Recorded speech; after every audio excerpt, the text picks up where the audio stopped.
để chia sẻ với chúng ta nhiều hơn về cái căn cứ khoa học của những cái sản phẩm dinh dưỡng từ hạt, đặc biệt là của Ren.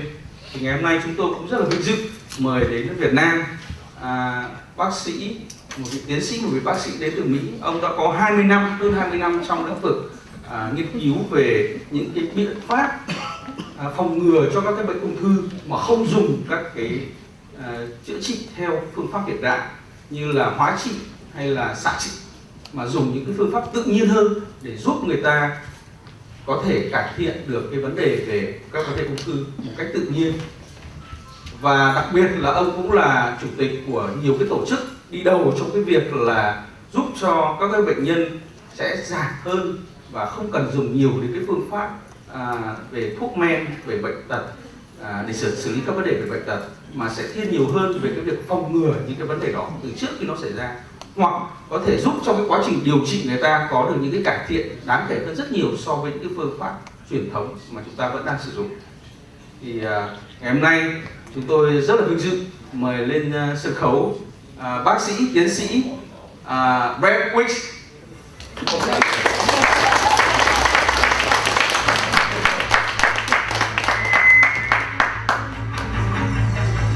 All right.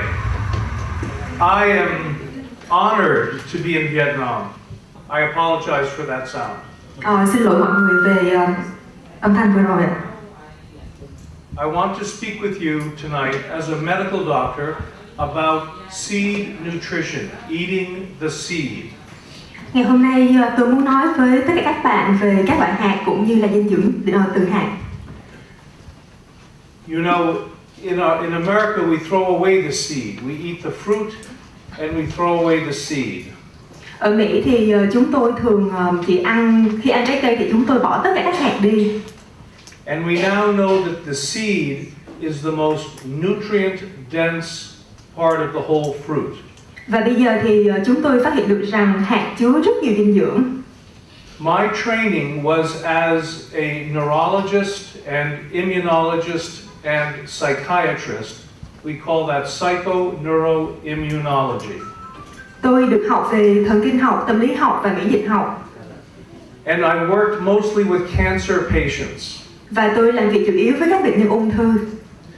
And I want to talk with you tonight about how eating the seeds can be very beneficial for people who have cancer or any chronic degenerative illness. Và ngày hôm nay tôi muốn nói với các bạn làm sao để mà khi sử dụng các hạt thì các bạn có thể ngăn ngừa ung thư cũng như các bệnh viêm nhiễm khác. The most important message, the summary of what I want to say is that if you can eat seeds which are organic, non-GMO, then you can stop taking many medications. Và điều tôi muốn nói với các bạn là nếu các bạn ăn các hạt nguyên chất, hữu cơ và không bị biến đổi gen thì các bạn có thể không cần phải uống rất nhiều loại thuốc. What I have found over the past 3 years is that if you eat the seeds, you can reduce medications for all chronic illnesses or stop the medications. Trong vòng 3 năm qua thì tôi phát hiện ra rằng khi các bạn dùng hạt đúng cách thì các bạn có thể không cần phải uống hầu hết tất cả các loại thuốc điều trị các bệnh mãn tính cũng như các bệnh viêm nhiễm. In my career, people would come to me because they were not happy with the medications and they wanted to fix the problem of their illness so they did not need medications.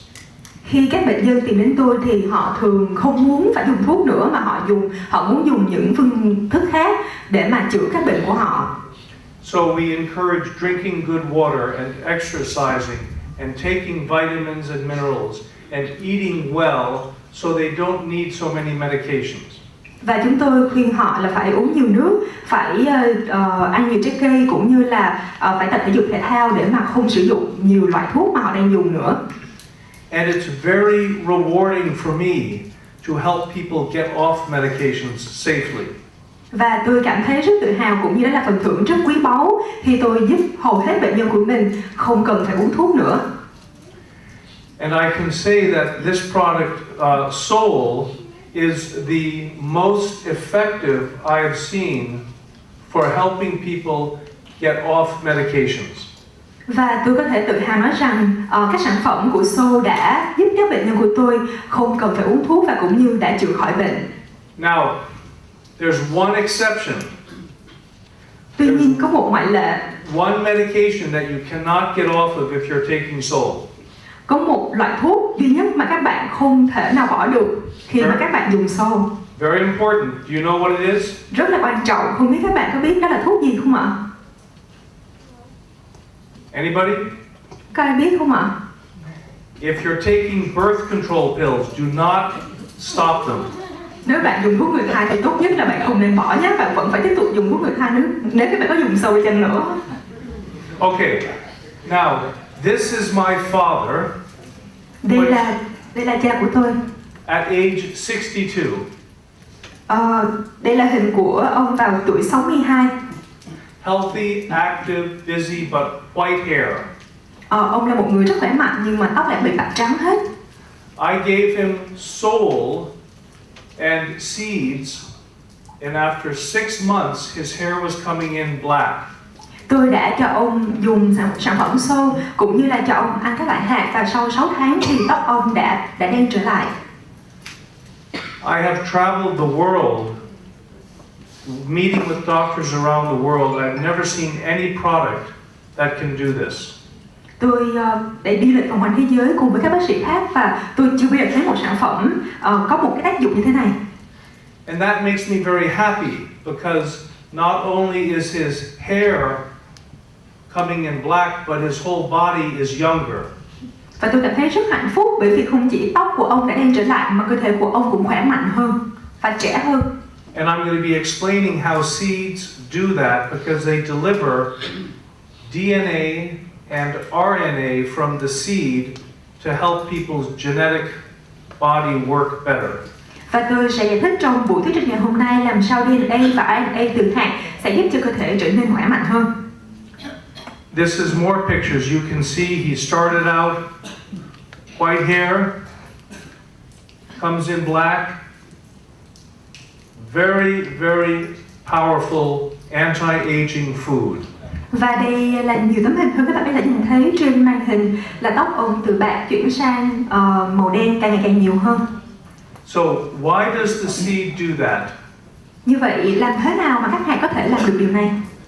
It does that because it's the most powerful and most complete food on earth. Bởi vì các hạt là những sản phẩm hiệu quả nhất, hữu hiệu nhất cũng như là giàu chất dinh dưỡng nhất trên trái đất này. And yet, when we eat the fruit, we throw away the treasure chest. We throw away the seed. Như vậy, thực tế rằng là khi chúng ta ăn trái cây thì chúng ta thường bỏ đi cái phần gọi là quý giá nhất của trái cây. And thanks to RAIN International, we now can eat the seeds. Và nhờ vào tập đoàn RAIN International mà ngày hôm nay chúng ta có thể ăn được hạt của trái cây. So I'm going to talk to help you understand how important I think it is that people eat the whole seed. Và như vậy tôi sẽ giải thích cho các bạn vì sao quan trọng như vậy khi mà người ta cần phải ăn toàn bộ trái cây bao gồm cả hạt của trái cây luôn. Most people eat the extracted seed oil and you miss the most important part of the seed, which is the husk or the shell. Khi mà người ta ăn cái hạt thì người ta lại bỏ đi cái phần rất quan trọng là vỏ hạt. And then of course you can choose seeds. The seeds in Soul are very powerful anti-inflammatory seeds. Và như vậy các bạn có thể thấy hạt đến từ sản phẩm Xô là một loại hạt rất là có tác dụng rất là mạnh bởi vì nó bao gồm các thành phần có thể chống viêm nhiễm. Who has eaten the durian fruit? Ai đã từng ăn trái sầu riêng rồi ạ? Yeah. I had it yesterday for the first time. Ngày hôm qua tôi đã ăn trái sầu riêng lần đầu tiên. Can you still smell me? But what did we do? We ate some of the seed of the durian. Và ngày hôm qua tôi cũng đã ăn hạt của trái sầu riêng luôn các bạn ạ. I was terrified. Và tôi đã rất sợ. But it was sweet. It was not bitter. Nhưng mà hạt rất là ngọt, không có đắng chút nào hết. Try that next time you have durian. Dig out the seed and taste it. It's where 20 times more nutrition is in the seed than in the fruit.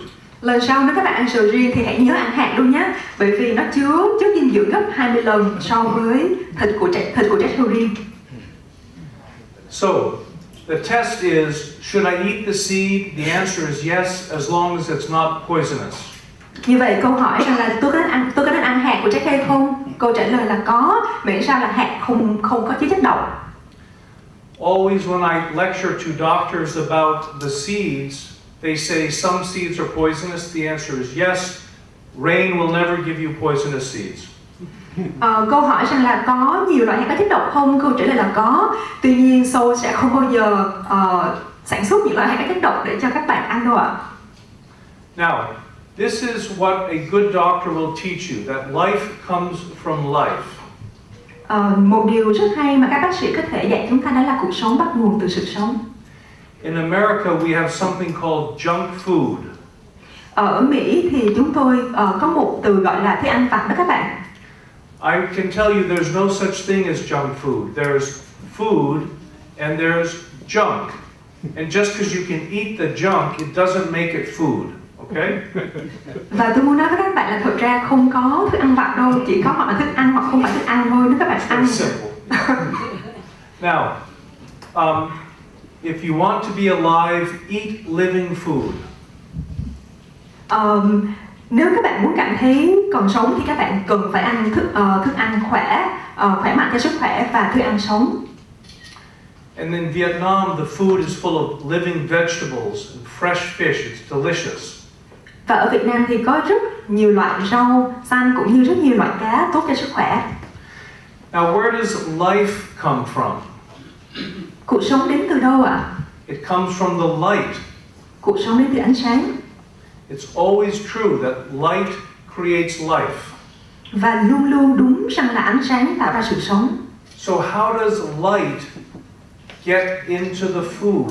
It comes through the leaf, but it is stored in the seed. Như vậy làm sao mà ánh sáng có thể vào cây các bạn? Thực ra ánh sáng sẽ vào phần rễ và sau đó sẽ được tập trung ở hạt của cây. So if you want to eat light, you must eat the seed. Như vậy nếu bạn muốn ăn ánh sáng thì các bạn phải ăn hạt. Now, here is an MRI image of a seed. Đây là một hình ảnh phóng to của hạt. I show this to you because the light needs a way to come into the seed, and the quantum physicists will tell you that the husk brings the light into the seed. Và tôi muốn cho các bạn thấy là làm sao để ánh sáng có thể vào hạt, thì các nhà vật lý học nói ra ánh sáng có thể vào hạt qua vỏ hạt. It's like the antenna that attracts the light into the seed, so the seed can store the light. Giống như là một loại anten đó các bạn, thì loại anten sẽ thu hút ánh sáng để mà ánh sáng có thể vào hạt. I want to show you this beautiful picture because I want you to remember always to eat the whole seed with the husk and not settle for the extracted seed oil. Và tôi muốn cho các bạn xem bức tranh rất là đẹp này để nhắc nhở các bạn rằng là các bạn nên ăn cả hạt, nghĩa là bao gồm hạt và vỏ hạt luôn. And I want to show you something amazing because when you plant the seed, it has the light forces in it because the seed stored the light. Và tôi muốn cho các bạn xem bức tranh rất tuyệt diệu này thì các bạn có thể hiểu được rằng là thực ra các hạt chứa ánh sáng. What is a seed? Như vậy hạt là gì ạ? The most nutrient dense food on earth. Hạt là một loại thực phẩm giàu dinh dưỡng nhất trên trái đất này. And it's rich in oil which can clean your inside organs, your liver, your kidney, your heart. Oil cleans oil. Và thực ra nó chứa một loại dầu có thể làm sạch tất cả các cơ quan nội tạng trong cơ thể của bạn. It is also the embryo that brings the DNA and the RNA into the next generation. Và nó cũng có thể làm cho DNA và RNA trở nên tốt hơn. Cancer is a genetic disease. Và có thể nói ung thư đó là một bệnh về gen. When you eat the seed, you can use the seed's DNA and RNA spare parts to make your genes function better. Vậy khi các bạn ăn các loại hạt thì DNA và RNA của hạt sẽ giúp cho các tế bào trong cơ thể bạn phản kháng tốt hơn với các tế bào ung thư. So the seed is unique. It's the most nutrient dense and it's the richest in DNA and RNA. Như vậy các bạn có thể ăn là những thực phẩm rất giàu dinh dưỡng cũng như rất giàu các chất DNA và RNA. There are 20 times more nutrients in the seed than the rest of the fruit. Trong hạt có chứa chất dinh dưỡng cao gấp 20 lần so với tất cả các bộ phận khác trên cây. But we don't eat the seed because it's bitter and it's encased in a husk. Và chúng ta thường không ăn hạt bởi vì nó đắng và cũng như nó có vỏ cứng bao bên ngoài. It is very smart that rain grinds the husk down to a fine flour and adds natural sweeteners. Và thực ra rất là thông minh bởi vì tập đoàn Rain đã giúp xay nhuyễn các loại hạt để trở thành một loại bột rất là dễ uống và thêm vào đó là các chất tạo ngọt tự nhiên. I like to describe the husk as the guardian angel of the seed. Và tôi muốn nói rằng là cái vỏ hạt đó chính là có thể gọi là thiên thần bảo hộ cho hạt bên trong. When you think about it, the seed can live for centuries in a dormant state because the husk protects the oil and the very fragile DNA. Và một cái hạt đó các bạn có thể tồn tại cả hàng thế kỷ, cả hàng ngàn năm bởi vì nhờ vào vỏ hạt đã bảo vệ cái hạt bên trong cũng như bảo vệ DNA của hạt đó. These seeds were discovered in Israel at the fortress Masada and they were 2,000 years old. Và có thể nói loại hạt mà các bạn nhìn thấy trên màn hình đó là một loại hạt được phát hiện ra ở Israel và có 2.000 năm tuổi. When they were planted, they grew an extinct date palm. Và khi đó thì họ đã trồng cây này gọi là cây trà la đó các bạn.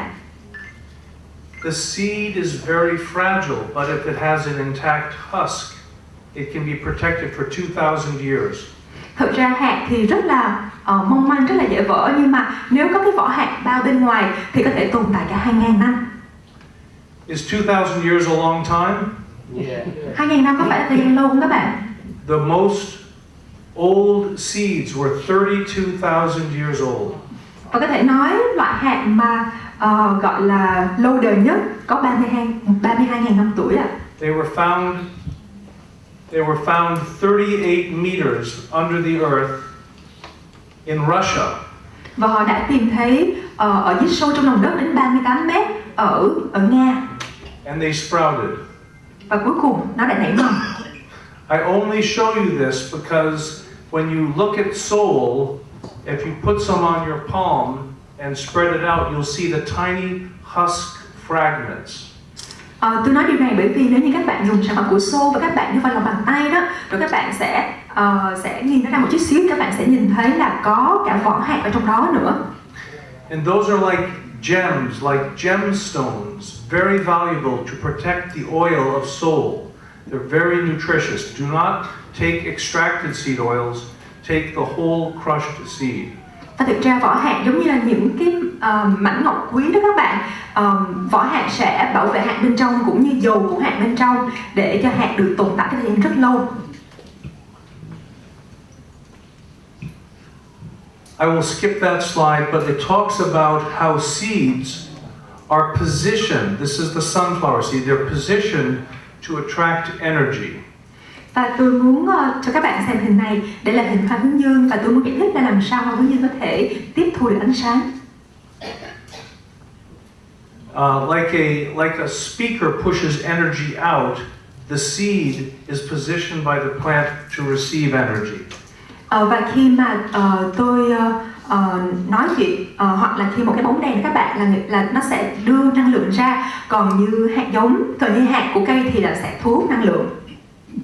A light bulb explodes, it pushes light out. The seed, because of the antennae in the husk, sucks energy in. Các loại bóng đèn thì sẽ phát ra năng lượng, còn các hạt của cây nhờ vào vỏ cây có thể thu hút năng lượng. I have talked to physicists and quantum physicists about the seeds, and they say it's a vortex that sucks energy in and stores it in the fat of the seed. Và tôi đã nói chuyện với các nhà vật lý học cũng như các nhà lượng tử học thì họ nói rằng là vỏ cây đó các bạn có thể tạo ra một cái gọi là luồng năng lượng và giữ ánh sáng ở trong hạt cây. And yet we throw away the seeds. Tuy nhiên chúng ta ăn thì chúng ta lại bỏ đi. So the revolution today in nutrition is to eat the seeds. Như vậy cuộc cách mạng của dinh dưỡng ngày hôm nay tôi muốn nói đến đó là các bạn hãy ăn hạt. But they must be organic and non-GMO because the seed is where the most oil, and we always store toxins in oil. Và tuy nhiên hạt thì phải hữu cơ nè và không có các sinh vật biến đổi gen, bởi vì trong hạt thì sẽ chứa rất là nhiều dầu và có thể nói là dầu thì lại chứa một số chất độc. So that's why when I say eat the seeds, I mean eat the organic non-GMO seeds. Và khi tôi nói ăn hạt có nghĩa là tôi nói là ăn các hạt hữu cơ và không có sinh vật biến đổi gen. Okay. I'll skip that one, but I want to show you that in the sunflower, each seed has tiny flowers that attract the light energy into the seed. Và tôi muốn cho các bạn thấy tấm hình này là tấm hình hoa hướng dương. Các bạn có thể nhìn thấy là rất là nhiều những cái hoa nhỏ xíu nè. Ở đây là những, có thể nói là những cái anten để mà thu hút ánh sáng mặt trời. It's like its own, each seed is a solar generating plant. Và có thể các bạn có thể thấy là rất là nhiều những cái hình, có những cái nhiều rất là hình cánh hoa tulip, gọi là giống như một cái kèn trumpet nhỏ nhỏ, thì đó là những cái đồ anten để mà thu hút ánh sáng. Okay, now, what is wrong with this picture? Các bạn thấy tấm hình này có gì sai không ạ? I spent a lot of money at a nice hotel and they gave me seedless grapes and I felt cheated. Tôi đã bỏ rất nhiều tiền ở khách sạn và họ cho tôi một phần trái cây như thế này và tôi cảm thấy là tôi bị lừa. When you go to your friend's house, you want them to give you a good meal. When you're a host, you want to give your friends the best. These people gave me seedless grapes. Và khi mà các bạn đến nhà bạn của mình hay là được khách đãi, các bạn muốn có những cái bữa ăn tốt nhất phải không ạ? Nhưng mà khi mà tôi đến đây thì tôi lại được đãi là hạt nho. Seedless watermelon. Và các bạn có thể nhìn thấy là hạt của trái dưa hấu. The watermelon seeds have 30 times more nutrition than the flesh. Và có thể nói rằng là hạt của dưa hấu chứa chất dinh dưỡng gấp 30 lần so với thịt của trái dưa hấu. The pineapple. There is something called bromelain, very important nutrition in the pineapple called bromelain. Đây là trái thơm và trong trái thơm có chứa enzyme gọi là bromelain, là một loại enzyme rất là tốt cho sức khỏe. There's 40 times more bromelain in the skin than in the fruit. Và thực ra trong vỏ của trái thơm các bạn là chứa chất dinh dưỡng gấp 40 lần so với thịt của trái thơm. And we throw away the skin. Thế mà khi chúng ta ăn thơm chúng ta lại bỏ vỏ đi. You could grind it up with some honey and it's the most nutritious part of the pineapple. Bạn có thể xay nhuyễn ra rồi bạn bỏ một ít mật ong vào và các bạn có thể thưởng thức thành phần giàu dinh dưỡng nhất của trái thơm. The skin of the orange has twice as much vitamin C as the fruit. Và đây là vỏ của trái cam. Thì vỏ của trái cam là chứa vitamin C gấp 2 lần so với thịt của trái cam. You see, we're eating the wrong part of the plant because we love sugar. Các bạn có thể thấy rằng là chúng ta ăn sai hết trơn. Bởi vì sao? Bởi vì chúng ta thích cái gì ngọt và có đường. But the great nutritionists know that the sugar isn't the most valuable part. It's the seeds and the husk. It's the skin. It's the core of the pineapple.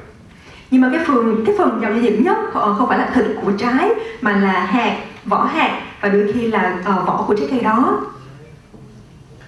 This is a healthy meal with seeds and nuts. Và vừa rồi đó là một cái bữa ăn rất là giàu sức khỏe với các loại hạt. Avocado pit. Đây là hạt của trái bơ. See, the avocado pit is all meat. It's very bitter, but it's very nutritious. Có thể nói hạt của trái bơ rất là đắng nhưng mà lại rất giàu dinh dưỡng. We drink the seeds. Và chúng ta có thể xay và uống các loại hạt này. My cancer patients say to me, why do you give me soul if it has sugar in it? Cane juice. Bệnh nhân ung thư của tôi nói rằng là tại sao tôi lại cho người bệnh nhân đó uống xô bởi vì trong xô lại có đường mía. Most people know if you have cancer eats sugar, you should restrict, lower the amount of sugar you eat. Có lẽ tất cả mọi người đều biết rõ rằng là ung thư, khi các bạn bị ung thư thì các bạn không nên ăn đường, bởi vì các tế bào ung thư là những tế bào ăn đường. Chính vì vậy khi bị ung thư thì chúng ta sẽ phải giảm tối thiểu, càng ít đường càng tốt. So I want to tell you about the sweeteners in soul. Và tôi muốn nói rõ hơn về chất làm ngọt trong sản phẩm của xô. There is ribose, which lowers blood sugar. Và những chất làm ngọt này là tạo ra có thể làm cho huyết áp thấp đi. There's xylitol, which dentists use. It kills bacteria, but it lowers blood sugar. Và nó làm diệt các vi khuẩn nhưng mà làm cho huyết áp thấp đi. The three seeds in soul, black cumin seed, black raspberry seed, and Chardonnay grape seed all lower blood sugar. Tất cả các 3 loại hạt của xô đều giúp cho huyết áp thấp. So if you ate the three seeds and ribose and xylitol, you would have blood sugar that's too low. Như vậy nếu các bạn ăn 3 loại hạt của xô thì huyết áp của các bạn sẽ rất thấp. So they added organic cane juice, dehydrated organic cane juice. Chính vì vậy mà chúng tôi thêm đường mía tự nhiên vào thành phần của sản phẩm xô. I want to tell you about a carbohydrate briefly.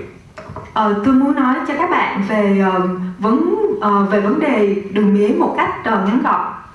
Carbohydrate has three ingredients: carbon, hydrogen, oxygen. Trong thành phần thì chúng ta sẽ có hydro, carbon và oxy. A fat has just carbon and hydrogen. Và mỡ thì chỉ có carbon và oxy thôi. In the carbohydrates, there is a very sacred, healthy ratio of carbon, hydrogen, oxygen.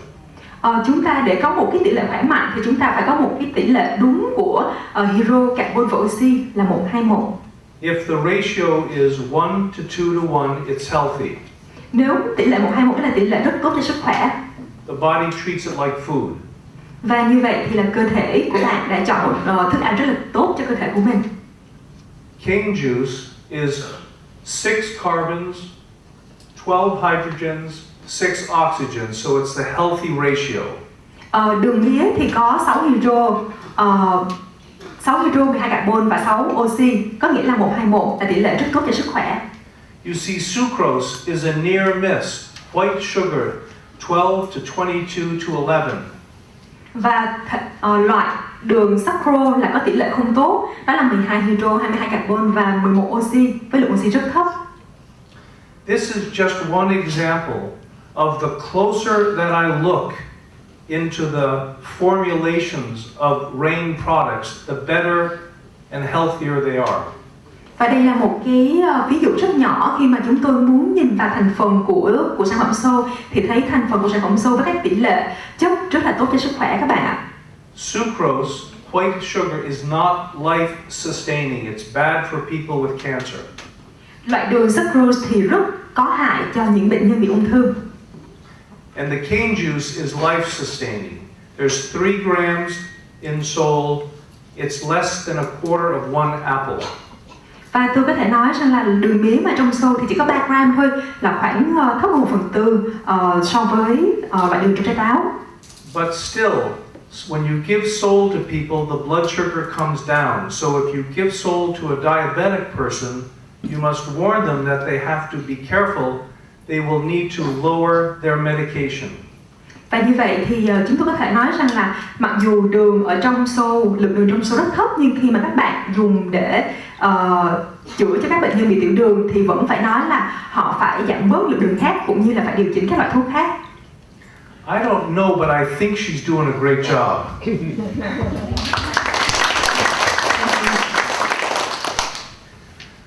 Now, the perfect meal, you have to slow down, you have to appreciate, you have to digest, you have to take care of waste products. Và như vậy các bạn cần phải điều chỉnh tốt hơn cái lượng sản phẩm dư thừa của mình. And soul is very easy on the digestion. Và thực ra xô rất là dễ để tiêu hóa các bạn ạ. This is a famous American philosopher called Lao Tzu. Lão Tử là một triết học của Mỹ rất nổi tiếng đúng không ạ? No, he's Chinese. He says, to see things in the seed, that is genius. Ông đã nói rằng là để nhìn thấy những gì trong hạt đó là thiên tài.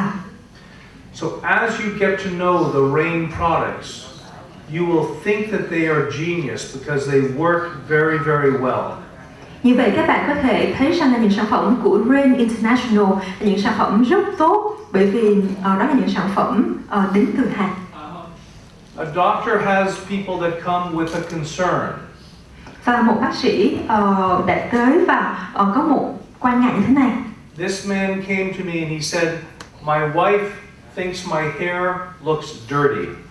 Ông nói rằng là vợ của tôi cảm thấy không thoải mái bởi vì tóc của tôi dơ. 80 years old and his hair is coming in blonde again for the first time in 40 years. Và ông đã 80 tuổi các bạn, nhưng mà đó là lần đầu tiên sau 40 năm mà tóc của ông lại mọc lại và tóc vàng. He said to his wife, I don't care if it looks dirty, I feel great. Ông nói với vợ rằng là tôi không cảm thấy sao cả, khi mà tóc tôi dơ tôi cảm thấy rất tuyệt. Aging is inflammation. Và bây giờ chúng tôi muốn nói về lão hóa cộng với các bệnh viêm nhiễm. We all know people who are maybe 70 years old and act like they're 30 years old. Và tôi muốn nói là những người đã 70 tuổi nhưng mà lại giống như là những người 30 tuổi vậy. Or we know people who are 30 and they act like they're 70. Nhưng mà đồng thời cũng có những người chỉ mới 30 thôi nhưng mà họ lại hành động như là 70. The difference is inflammation. Và sự khác biệt đó là các bệnh viêm nhiễm. I spoke with one lady here in the audience who said she feels younger after taking Soul for 5 months. Và tôi đã nói chuyện với một chị trong tháng hôm nay và chị nói rằng là chị cảm thấy trẻ hơn sau 5 tháng dùng sản phẩm của Soul. I would say biochemically, as her inflammation comes down, she is actually younger. Và tôi muốn nói với chị ấy rằng là đúng là chị ấy cảm thấy trẻ hơn sau khi dùng sản phẩm của Soul.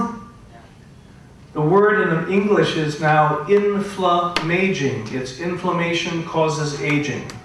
Và một từ mới trong tiếng Anh đó là từ inflammaging, đó là từ kết hợp giữa từ là bệnh viêm nhiễm và bị lão hóa. Because aging is the result of excessive inflammation. Bởi vì lão hóa đó là kết quả của một quá trình bị viêm nhiễm rất là nghiêm trọng. So soul is not just for people who have diseases, or it's not just for athletes who want to perform better, or it's not just for children who the parents want to have them be able to think more. Như vậy, Soul không chỉ dành cho những bệnh nhân cũng như không chỉ dành cho các vận động viên thể lực muốn tăng cường sức khỏe, cũng như không chỉ dành cho những trẻ em muốn học giỏi hơn. It's for everybody who is alive who does not want to age. Mà dành cho tất cả mọi người còn sống và không muốn bị lão hóa. Mother Nature does put all of her eggs in one basket. She calls it the seed, and now you can eat the seed. Có thể nói mẹ thiên nhiên đã bỏ hết trứng của mình vào một rổ, thì rổ đó gọi là hạt, và bây giờ các bạn có thể ăn hạt được rồi. This is, again, we talk about genetic restoration. When you eat the seeds, you get the DNA and the RNA spare parts that can repair your DNA and RNA. Và bây giờ chúng tôi muốn nói về việc phục hồi gen. Đó là khi các bạn dùng sản phẩm của Soul thì các bạn thì DNA và RNA trong hạt sẽ giúp gen của các bạn tốt hơn. People like this product because it has a high impact and it works and it helps their life be better.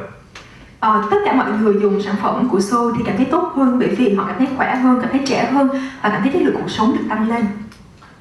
I was an athlete, I was a ski jumper, I played football and hockey and I had a bad back for 20 years.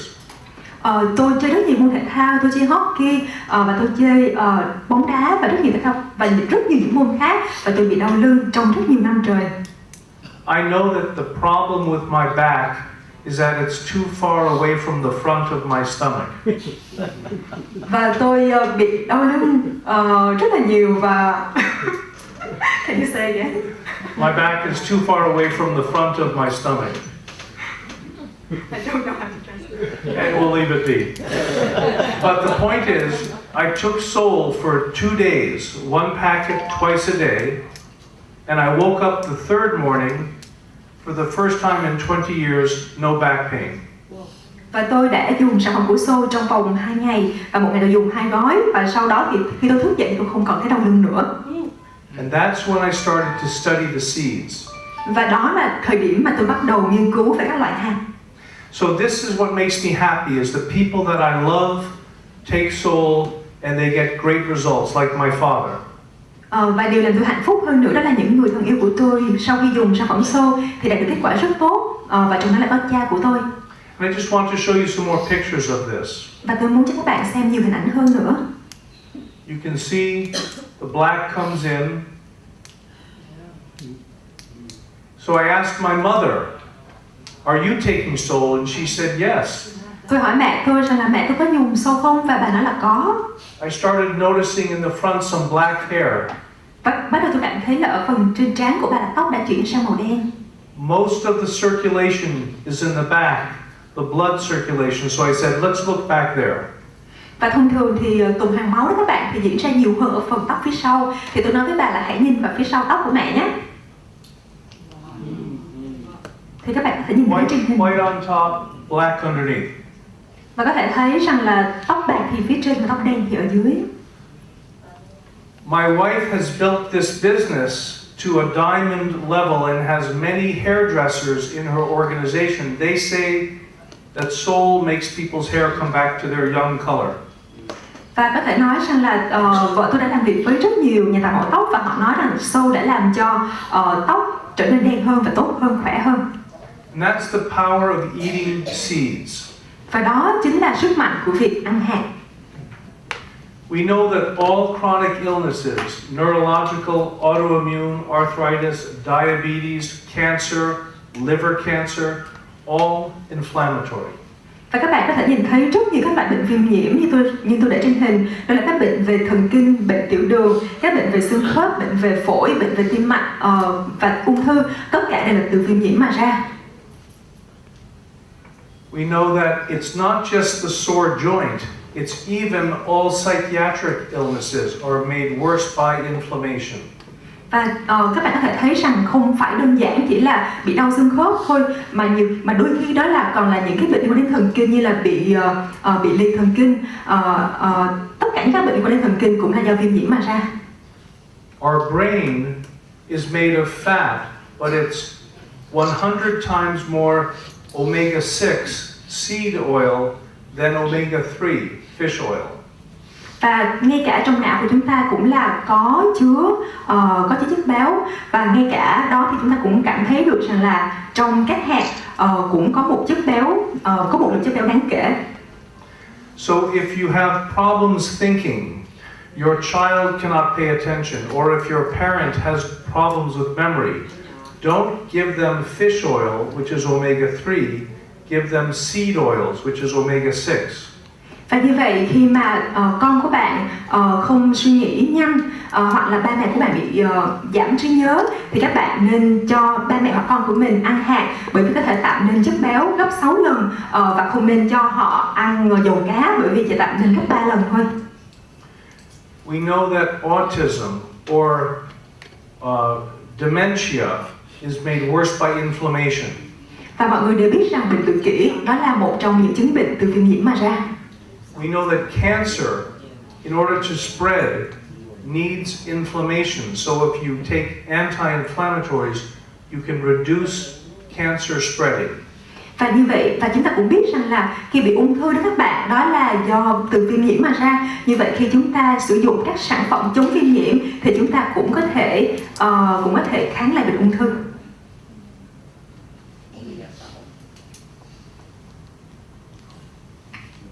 This is the big psychiatric journal in America.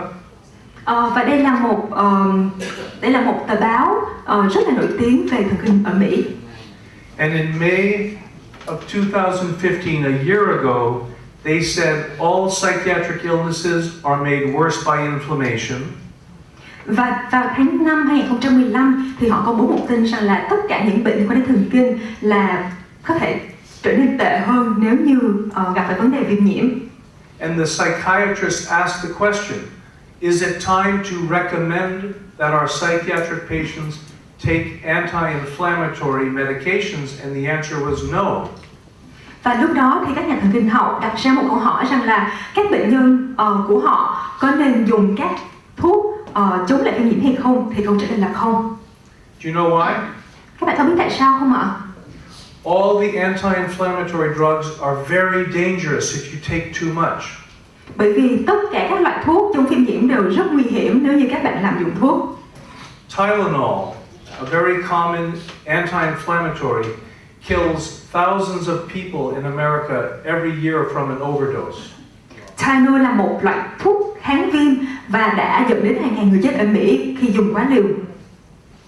So you see, the psychiatrists know that all psychiatric illnesses are made better by anti-inflammatories, but they can't recommend them because the anti-inflammatories are too dangerous. Như vậy có thể thấy được rằng là các thuốc kháng viêm thì có thể kháng viêm, tuy nhiên không được khuyến dùng bởi vì rất có hại cho sức khỏe. And so I'm very happy to tell my psychiatric medical colleagues about soul and core. Và như vậy tôi rất hạnh phúc khi có thể cho lời khuyên với các đồng nghiệp của tôi cũng như các bác sĩ về thần kinh học khi tôi muốn nói về sản phẩm soul và core. All these illnesses are made better by anti-inflammatories. Tất cả các loại bệnh này có thể trở nên tốt hơn nếu như mà dùng các thuốc kháng viêm, including insomnia. bao gồm cả bệnh không ngủ được các bạn. All anti-inflammatories can help asthma, back pain, everything. Tất cả các loại thuốc kháng viêm thì có thể chống được các bệnh như là hen suyễn và các bệnh khác. This is one of the most famous cancer doctors in America, and he says, don't give chemotherapy and radiation, it makes cancer worse. Take anti-inflammatories.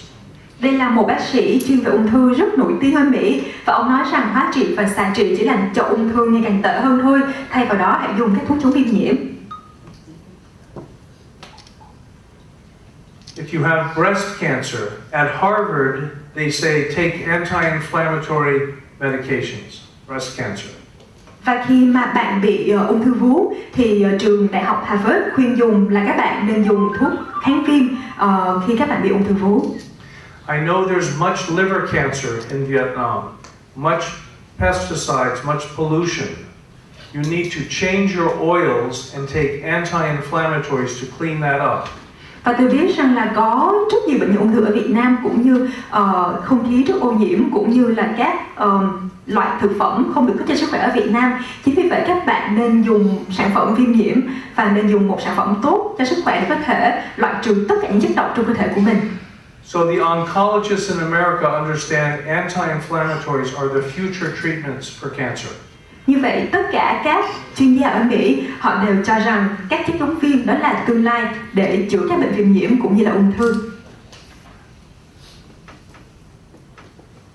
Black cumin seed, which is in Seoul, has been very well studied for its effectiveness against cancer.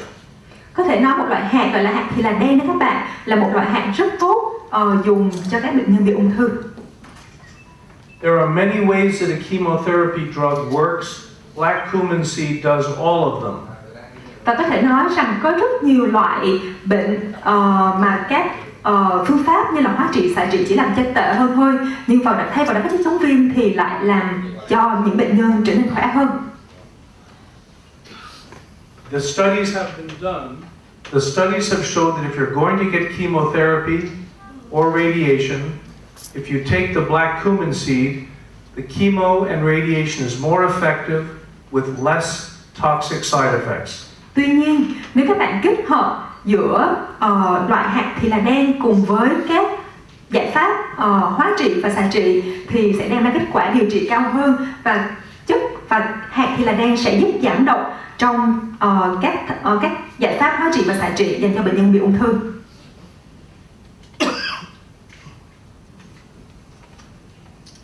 The husk is the most labor-intensive effort the plant makes before it ripens.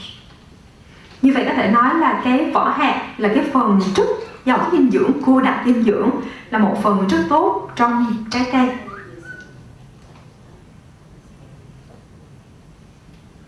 Fish oil should not be taken in a capsule form.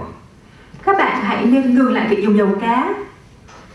It's the number one supplement sold in the world, and I can tell you it suffocates the cell membrane. Có thể nói đây là thực phẩm chức năng được bán, gọi là bán chạy nhất và được bán nhiều nhất trên thế giới. Tuy nhiên tôi có thể nói với các bạn là dầu cá ở dạng viên đó các bạn sẽ làm ngạt thở các màng tế bào trong cơ thể của bạn. Seed oils do not have that problem. They help the cell membrane work optimally. Tuy nhiên, dầu trong hạt không làm điều đó mà sẽ làm cho các màng tế bào trong cơ thể của bạn được hoạt động một cách tối ưu nhất có thể. This looks like a delicious meal, but what's missing? Có thể nói đây là một bữa ăn rất là giàu, gọi là rất là tốt cho sức khỏe, nhưng mà bị thiếu mất cái gì ạ? You want to eat foods that spoil, and the seed, when it's opened up, spoils very quickly because it's very valuable. Có thể nói là khi mà các bạn lấy hạt ra đó thì nó bị oxy hóa rất nhanh.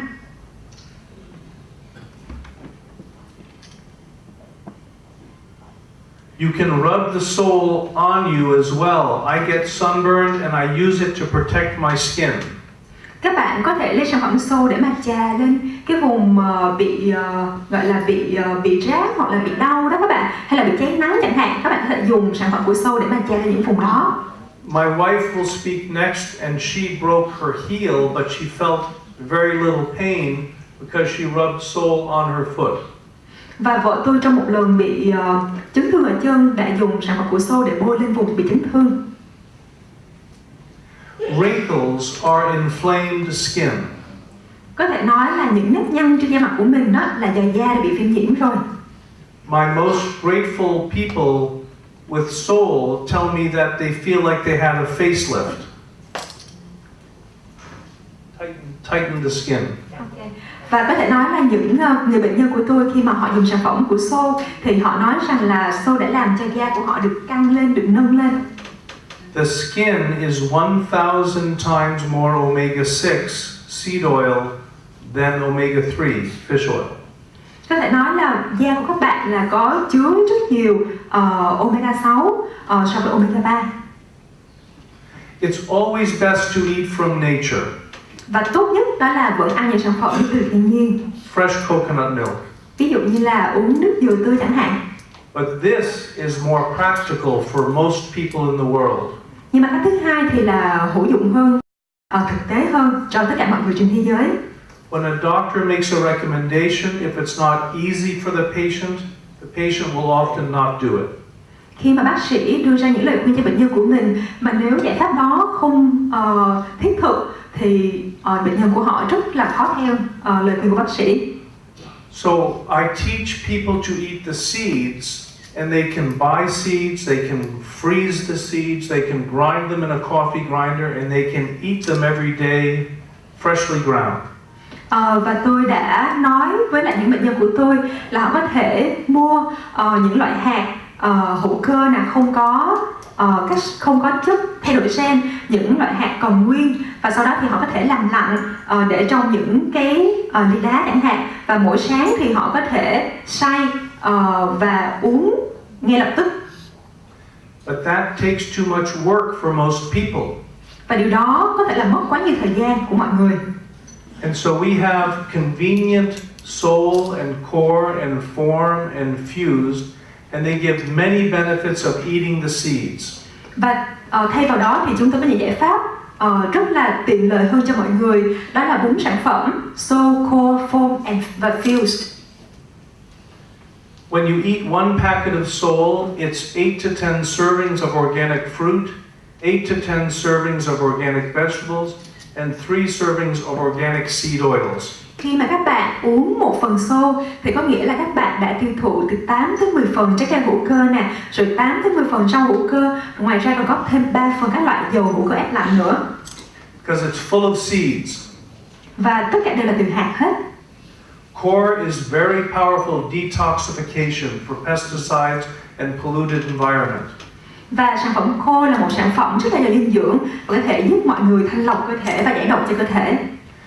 We can talk about these products in some more detail, but Form is full of wonderful protein made from seeds. Và khô là rất là giàu dinh dưỡng và rất nhiều protein đến từ các loại hạt khác nhau. And coffee is infused with organic seed oils. Và có thể nói cà phê cũng là từ các hạt hữu cơ. So, we have a poet in America called Thoreau. He said, I have great faith in a seed. Show me you have a seed and I am prepared to expect wonders. Và có một chuyên gia rất nổi tiếng ở Mỹ nói rằng là tôi có niềm tin rất kỳ lạ vào các hạt giống. Nếu như các bạn nói cho tôi là ở đâu có hạt giống thì ngay lập tức tôi có thể nghĩ đến điều kỳ diệu sẽ xảy ra. So now we can eat the seeds and we can expect wonders. Như vậy bây giờ các bạn có thể ăn hạt được rồi và các bạn có thể chờ đợi những điều kỳ diệu sẽ xảy ra. Thank you. Xin cảm ơn tất cả mọi người.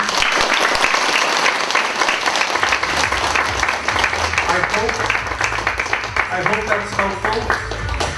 Tôi hy vọng những thông tin vừa mới chia sẻ là rất hữu ích cho mọi người. But what's very interesting now is I get to introduce my wife, Laura Weeks, who will tell you about how she is very impressed with this company and how she has built this to a diamond level. Và bây giờ tôi rất hân hạnh để giới thiệu vợ của tôi là bà Laura Weeks. Bà sẽ giới thiệu cho mọi người làm sao để mà có thể bà sẽ giới thiệu về mô hình kinh doanh ở Red International. Change? Change, excuse me. So, They want to do a testimonial. the testimonials are really what make this magic, so thank you.